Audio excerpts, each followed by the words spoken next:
Всем привет, меня зовут Артур. Сегодня хотел бы побеседовать на тему кайт-аксессуаров. У меня сложился определенный свой топ от бесполезных, так и до более-менее полезных вещей. Мы не включаем в этот разговор такие понятные вещи, как гидрокостюм или там кайт-планки разные, потому что это базовые вещи. Скорее поговорим про недорогие такие штуковины, которые обычно тянет купить, потому что думаешь, что это прям что-то супер важное, но чем это по сути не является. Начнем с наименее бредовой штуковины в нашем хит-параде ненужных вещей. Это вот такой кейс-сейф. Это Ocean North. Это такая серфовый бренд. По сути, это кодовый замок. Вот такой. Достаточно понятно работает. Мы открываем, кладем сюда ключ. Если нужно, там карточку кредитную. Закрываем его на какой-то пароль. И он может висеть, например, на дверной ручке или диске диска. Или на диске, или на спице диска. Так, наверное, правильно сказать. Вот. По сути, что могу сказать? Это не полностью бредовая штука. Что в ней бредового? Прицепив вот такую штуку в безлюдном споте, вы привлекаете к вашей машине внимание. Потому что большинство, как бы, неблагопорядочных личностей предполагают, что ключ от машины находится у вас в кармане. А видя на ручке такую необычную и явно наполненную чем-то ценным коробку, могут ее отломать просто с ручкой.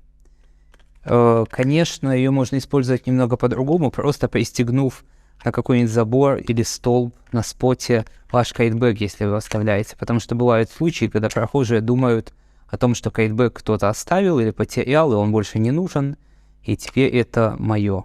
И при помощи вот такого замка вы можете положить туда ключ от машины и пристегнуть кайтбэк к какому-то забору, чтобы человек, который будет проходить мимо, видел, что это не кто-то потерял или забыл, это оставлено намеренно. Ну, если он уж, конечно, злонамеренный, то он это все равно сопрет. Но я этой штукой пользуюсь, я не могу сказать, что это полностью бесполезная штука, но можно обойтись и без нее. И здесь есть такая пена. Если цепляешь за ручку машины, у меня есть определенные опасения, потому что он не прорезиненный, он пластиковый, и когда цепляешь за ручку, он висит вот так. Пена находится здесь, а висит он как бы боком. И мне кажется, что если будет ветер или там что-то шоркать будет, он может вот этим боком поцарапать краску. Лак, наверное, не совсем краску, но тем не менее. Поэтому я обычно не цепляю это на дверь. Это 5-е место в моем хит-параде ненужных вещей. 4-е место — это ремкомплект. Это не ремкомплект, но это запасные универсальные стропы. С одной стороны у них петля, с другой стороны у них комбинированная петля-узел. Это обычный Лирос, такой супер стандартный комплект. Была мысль в том, что в случае порыва стропы, у меня случался порыв стропы на планке, я смогу выйти на берег, поменять стропы и дальше кататься. Но, как оказалось, в многих планках есть специфическое крепление страховочной стропы. В моей планке FlySurfer было это петелька где-то пришита где-то посередине, которая как бы имитировала 5-ю стропу. И просто поменять вот такие стропы не получится. Плюс замена строп — это еще та делюга, и, наверное, на споте это сделать будет не самая комфортная вещь. Поэтому для себя я определил так, что вот такой комплект на споте мне с собой не нужен, потому что он никакого вопроса не решает. А если у меня порвется стропа на планке, то я, наверное, соберусь и поеду домой. Поэтому покупать ремкомплект для того, чтобы возить с собой, наверное, бессмысленно. Следующая не супер очевидная штука — это анимометр. Этот анимометр — это подарок моего друга. Это замечательный какой-то Ventronic 2 с чашечным механизмом. И как анимометр он работает замечательно. Вот эти дешевые с крылышками с Алиэкспресса не стояли ни в какое сравнение с вот этой крутейшей штукой. Но, как говорит моя супруга, когда дует, он не нужен, когда не дует, он не поможет. В общем, анемометр, наверное, помогает принять решение, если там какой-то пограничный ветер, там 4 или 6, и думаешь пойти с пятнашкой, чтобы плыть, или лучше разложить мангал, то, наверное, да. Или в какой-то там суперсильный ветер ты хочешь оценить, взять себе 9 или домой пойти.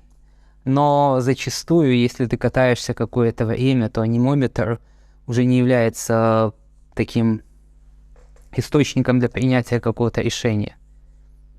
Прикольная штуковина, напоминает мне вот о товарище, который мне его подарил, но практического смысла никакого в ней для меня большого нет.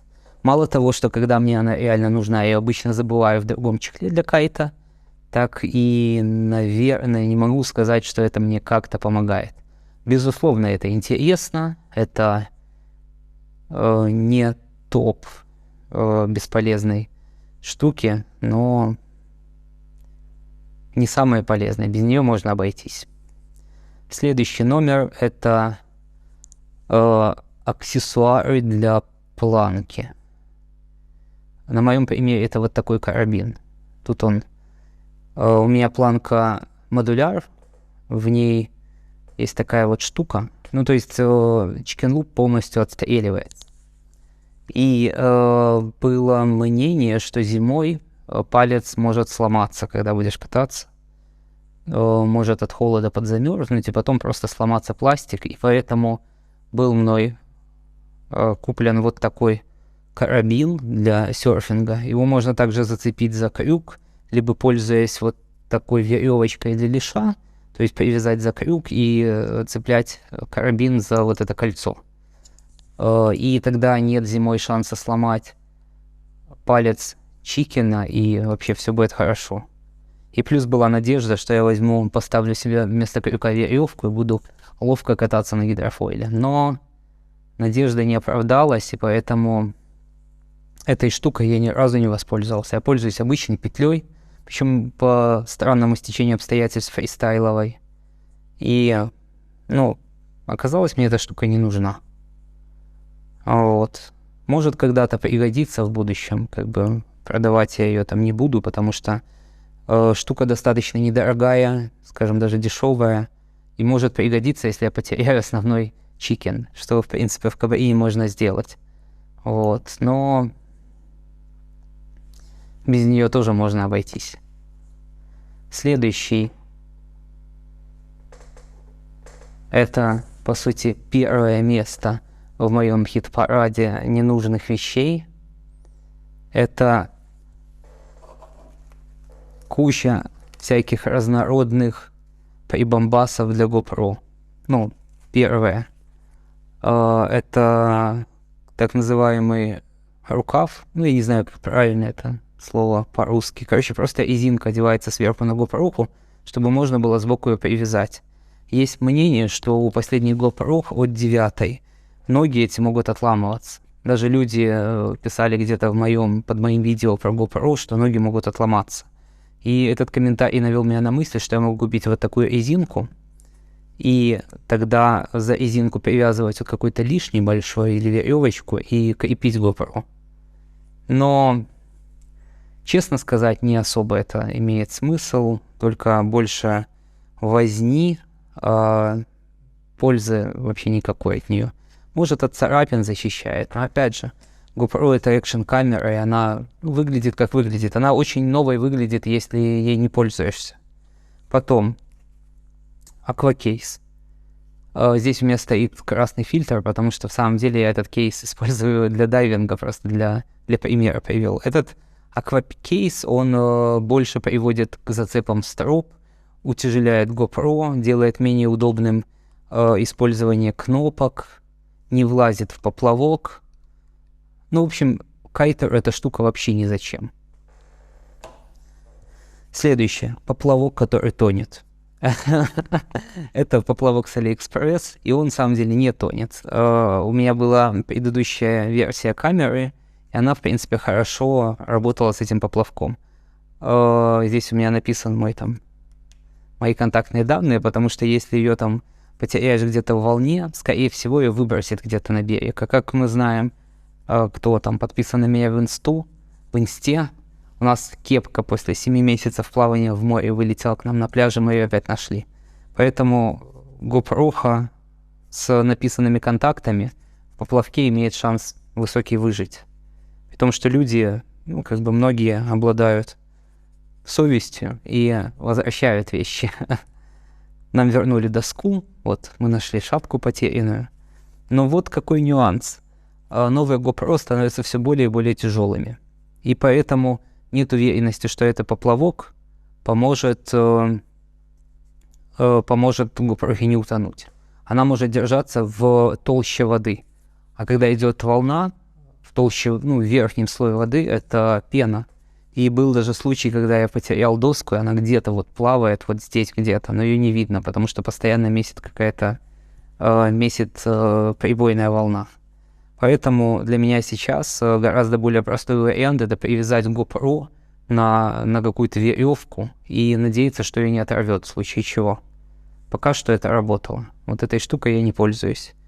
Может, оригинальная имеет смысл тем, что оригинальная имеет достаточно много пены, ее можно просто схватить зубами, если неудобно держать в руках. Я видел, так ребята катаются. Но я так не делаю, и мне так не будет, наверное, удобно, потому что я мало держу GoPro именно в руке, я использую Reel Mount. В общем, какая-то ерунда. Может, оригинальная, но нет. Также сюда можно отнести разноплановые крепления для GoPro с AliExpress и не с AliExpress. В общем, это крепление по системе как часовой браслет. Вот так оно одевается, там затягивается, и в принципе можно крепить на руку, либо там, я не знаю, на ногу GoPro и снимать вот так с руки. Какое-то время назад мне это казалось очень хорошей идеей, потому что руки не заняты. Ты снимаешь и себя повернул, класс, как селфи-палка, рука у тебя. И от себя ты машешь GoPro, руки у тебя не заняты. Но кадры очень скучные. И по факту вообще проблема GoPro в том, что кадры очень скучные. И ты можешь выехать на спот, там будет красивая волна, там 1,5 метра, которая будет идеально длинной и спокойной, так что ты на твинтипе скользишь вдоль этой волны и получаешь кучу удовольствия. На видео с GoPro этого просто нет. Вот как будто ты просто скучно трамваешь на флете. Вот. И все эти нелепые крепления, и вообще на шлем там, и на доску наклеить что-то, это прям топ-1 ненужных вещей. Потому что в самом деле наши видео в интернете про то, как мы катаемся, не то чтобы кому-то интересны. Потому что куча про-райдеров делают прыжки и трюки лучше там любого из нас, и они уже все это сняли, и видео имеет смысл только с точки зрения самообразования, какого-то прогресса. И в этом плане хорошо помогает крепление на стропы. Но это совсем другая история. И не покупайте на AliExpress крепления на стропы, они запутываются в стропах. Если хотите крепление на стропы, купите что-то приличное. Ну а теперь поговорим про те вещи, которые я не считаю бредовыми, которые неожиданно для меня имели какой-то смысл. Первое. Если у вас есть камера, купите телевик. Недорогой телевик, это конкретно Sony 55-210. Он не очень светлый, он совсем не очень дорогой и очень легкий. Если вы едете с супругой на спот, и вы будете кататься, позаботьтесь также и о супруге. Купите ей камеру, хороший термос и ветровку, чтобы она могла чувствовать себя человеком нужным. Кайтеры — люди социальные, они любят фотографии, поэтому человек с камерой на берегу привлекает внимание. Человек фотографирует, делится фотографиями, приносит радость всем вокруг, приносит ощущение нужности себе. Вот этот телевик — это главный источник фоток в моем инстаграме, потому что снимать на телефон затея для кайтера глупейшая, потому что, далеко. Там широкоугольный объектив, у вас получается микрочеловечки где-то на горизонте. 210 — минимальное такое фокусное расстояние, которое имеет смысл. Можно делать какие-то вменяемые фотографии, на которых видны люди. Если вы катаетесь с друзьями, то номер 2, важная вещь, это GoPro и Grill Mount. Почему? Grill Mount — это вообще, по сути, один из 2 креплений для GoPro, который мне нравится. У меня их есть 2, есть оригинальный GoPro-шный, и есть вот такой от ProStand. Это мне подрекламил Дмитрий Евсеев, наш гуру самосъемок с миллиардлетней историей. Как оказалось, да, действительно, это лучший Grill Mount, который может быть.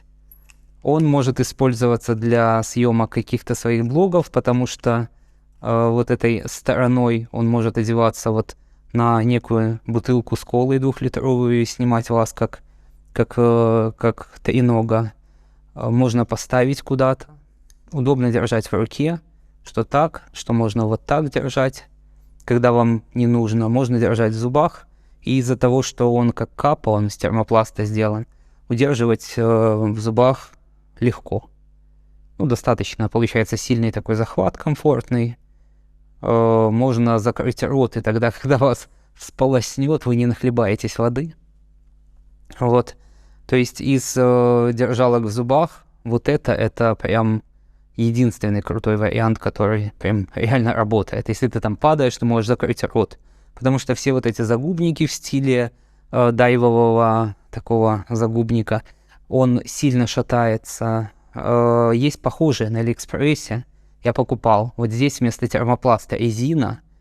Полный бред. Просто выброшенное время на ожидание заказа. Не работает совсем. Если хотите купить Grill Mount, покупайте либо оригинальный GoPro-шный, он стоит недорого, такой Т-образный, с возможностью защелкивать в шлем и держать в зубах, или вот этот, ProStand. Отличие в том, что GoPro-шный висит на передних зубах, и если в случае чего, мне кажется, при хорошей уборке можно эти зубы удалить.